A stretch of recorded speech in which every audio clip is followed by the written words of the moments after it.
E eu leio, Margarida, por uma razão simples.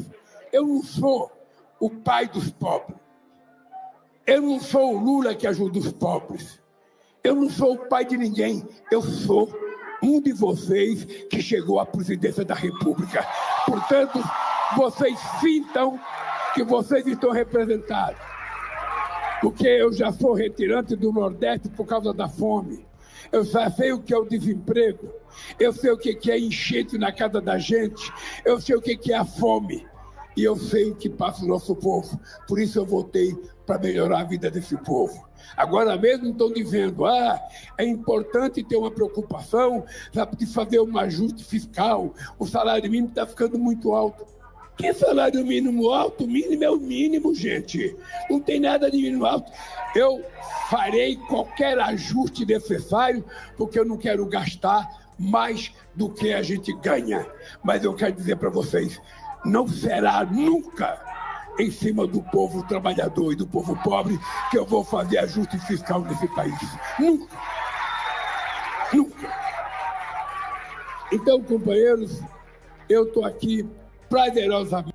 Vocês são bem informados, vocês vão perceber o que nós fizemos num ano aqui em Minas Gerais de recuperação de estradas estragadas foi 4 vezes mais do que foi feito no governo passado. Porque no governo passado era só lero-lero, era só xingamento, era só fake news, era só desaforo, era só ofensa. Ofendia mulher, ofendia negro, ofendia sindicato, ofendia a Suprema Corte, ofendia a Câmara, ofendia o Senado, ofendia a mulher do Macron. Ou seja, é assim, e eu quero mudar.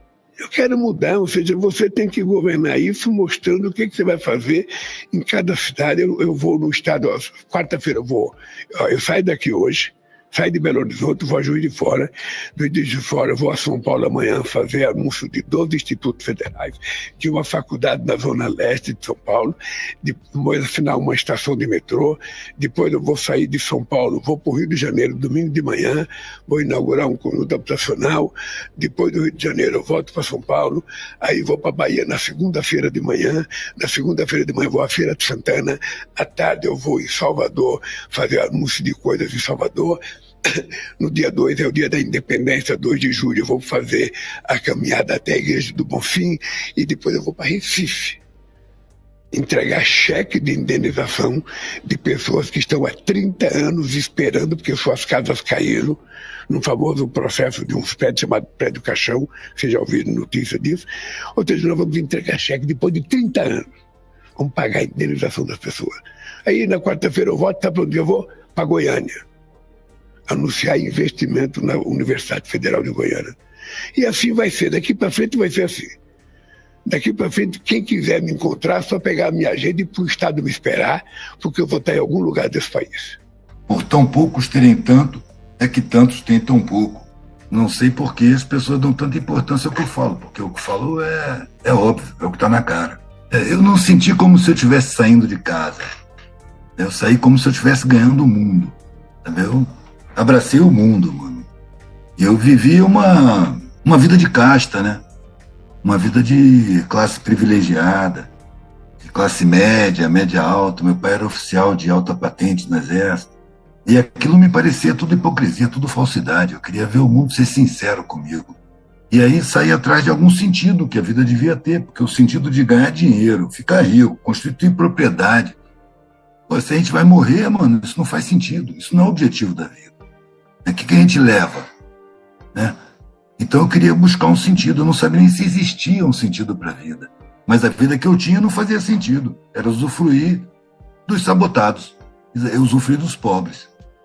Daqueles que têm direitos constitucionais violados. Isso me incomodava muito. Então eu fui atrás de algum sentido. Nem percebi quando a vida ganhou sentido. Porque quando eu ganhei o mundo, a vida se tornou tão interessante que desapareceu o sentimento de não ter sentido na vida. Aí eu comecei a aprender mais fortemente, na própria pele, vivendo junto com os sabotados, sendo que eu tinha tido acesso a uma educação de qualidade, né, a informação, a cultura, a sensibilidade artística, a tudo que é negado a maioria da população. E aí eu fui conviver com a riqueza dos empobrecidos, com a riqueza pessoal, com a riqueza humana, com a solidariedade. Era uma outra história. Difícil para as pessoas perceberem isso quando elas têm muito privilégio. O privilégio é eu diria, o privilégio é consequência da sabotagem da grande maioria. E o que é o privilégio? Quando você tem um monte de empregado, cada empregado desse é uma vítima de crime social, de sabotagem da educação, da informação, da formação profissional. Né? E eu não queria viver uma vida assim. Não é que eu me tornei um juiz, eu não estou julgando que eu usufruo de privilégio. Só que a mim não interessa, não faz sentido, é vergonhoso. Nós estamos numa sociedade muito primitiva, que sabota a maior parte da sua população. Estamos trabalhando para a evolução dessa sociedade. É preciso perceber essa realidade antes de pensar em mudar. Porque muita gente pensa em mudar essa sociedade sem perceber que está condicionado dentro dela, que está aprisionado mentalmente. Os seus valores foram construídos dentro dessa sociedade por essa sociedade, por indução. Então, sem fazer a revolução interna, você não tem condição de revolucionar a sociedade. É preciso revolucionar os próprios valores, a própria visão de mundo. Não se deixar convencer pelas pressões da mídia, da sociedade, da própria educação, que o modelo da educação ele é empresarista. Ele prepara profissionais para o mercado, não prepara seres humanos para se integrarem harmoniosamente numa sociedade que busca equilíbrio, que busca harmonia social. Você não vê nenhuma escola falar em harmonia social. As escolas formam competidores para o mercado. É tudo sob o interesse de um punhado mínimo de podres de ricos que dominam toda a estrutura da sociedade. É preciso tomar essa clareza e ocupar os espaços. A população não tem essa clareza. A ela não é dada. Ela é roubada no senso crítico, ela é roubada na autoestima, ela é roubada na instrução, ela é roubada na informação.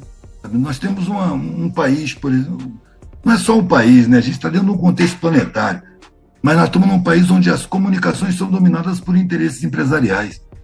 Uma empresa de comunicação empresarial, ela dá mais valor ao lucro do que à verdade. Daí a gente está convivendo com uma mídia que mente descaradamente em favor de um punhado em prejuízo da grande maioria da população. Essa é a realidade que a gente está. É preciso esclarecer as pessoas para não se deixarem convencer disso. Você vê pessoas das periferias sentindo inferioridade, sendo que têm uma capacidade de superação muito superior a qualquer poder de rico, a qualquer gente abonada, mas se sente inferior. É um sentimento implantado. É preciso a gente questionar os valores que a gente tem e perceber o próprio valor, perceber o valor que a gente tem. Isso é uma coisa para ser espalhada nas periferias. Fabio, o Lula está fazendo uma coisa que fazia muita falta à democracia brasileira.